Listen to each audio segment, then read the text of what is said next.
सत साहेब जी, आप सुन रहे हैं धरती ऊपर स्वर्ग। हे मानव, पढ़ अनमोल वचन, बनेगा स्वर्ग धरती ऊपर। मानव, स्त्री या पुरुष का जन्म भाग्यवान आत्माओं को मिलता है जो पूर्व जन्मों के में किए शुभ व अशुभ कर्मों यानी पापों तथा पुण्यों पर आधारित होता है, जिसे प्रारब्ध कहा जाता है। इस बात को सब मानते हैं कि कर्म से सुख और कर्म से दुख होता है। सुख नाम स्वर्ग का तथा दुख नाम नरक का प्रतीत है। जिस घर में सुख है, सब कहते हैं कि आपका घर तो स्वर्ग है। जहाँ दुख होता है तो कहते हैं कि उनका घर तो नरक बना है। सर्वप्रथम उस दुख का प्रकाश डालता हूँ जो हमने अपने अनावश्यक रीति रिवाजों के कारण स्वयं लाद रखा है तथा नशे के आदि होकर घर नरक बना रखा है, जो प्रारब्ध में नहीं होता। हमारा यानी कि संत रामपाल दास व अनुयायियों का उद्देश्य धरती को स्वर्ग बनाना है। विवाह में कर्म जो दुख का कारण है, बच्चों का संस्कार परमात्मा ने बना रखा होता है। उसी संस्कारवश दो बच्चों का विवाह संयोग होता है। यह प्रारब्ध में निर्धारित होता है। इस कार्यक्रम में जो समाज में रीति रिवाज बना रखी है वे इस प्रकार हैं। नंबर 1, दहेज देना व लेना। नंबर 2, गाजे बाजे के साथ डीजे आदि को चलाकर विवाह करना। नंबर 3, शराब का तड़का नहीं लगा तो मजाक करा। शराब पीकर जूत बजाना पूर्व निर्धारित होता है। आपको, विशेषकर हिंदू समाज को बताना चाहता हूँ कि आप जी श्री ब्रह्मा जी, श्री विष्णु जी तथा श्री शिव जी व माता दुर्गा जी के मानने वाले हैं। क्या आपको पता है कि माता दुर्गा जी ने अपने तीनों पुत्रों का विवाह कैसे किया था? प्रमाण के साथ पढ़ो।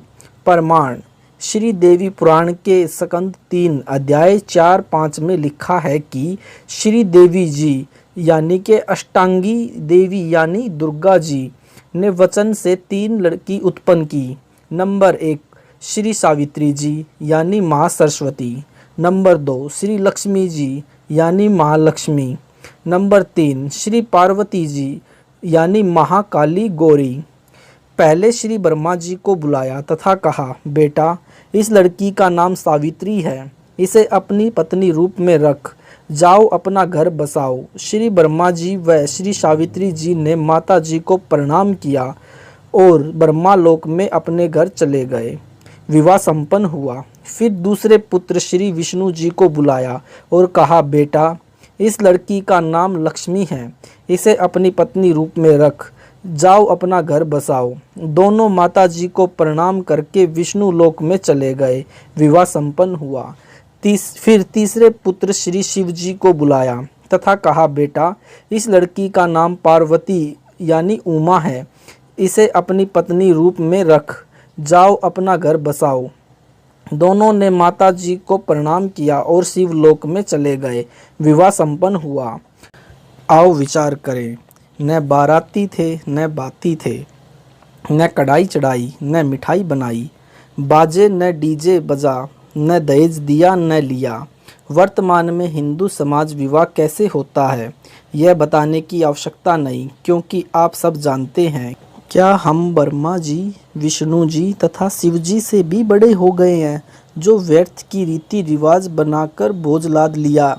आध्यात्म की दृष्टि से देखें, इस संसार में एक क्षण का भरोसा नहीं, कब क्या घटना घट जाए। हम इस बात को मद्देनजर रखकर अपना जीवन जीते हैं तथा शास्त्रों के अनुसार धार्मिक व सामाजिक क्रिया करते हैं।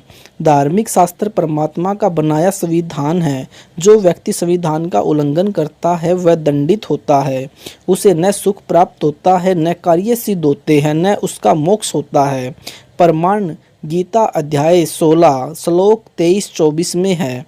श्लोक 23, हे अर्जुन, जो व्यक्ति शास्त्र विधि को त्याग कर अपनी मन मर्जी से मनमाना आचरण करता है, उसको न सुख की प्राप्ति होती है न सिद्धि प्राप्त होती है, यानी जिससे कार्य सिद्ध होते हैं, तथा न उसको मोक्ष प्राप्त होता है। श्लोक नंबर 24, इससे तेरे लिए कर्तव्य यानी जो धार्मिक व सामाजिक कार्य करने योग्य हैं, और अकर्तव्य यानी जो धार्मिक व सामाजिक कार्य नहीं करने योग्य हैं, की व्यवस्था में शास्त्र ही प्रमाण है, इसलिए तू शास्त्रों में बताए कर्म कर।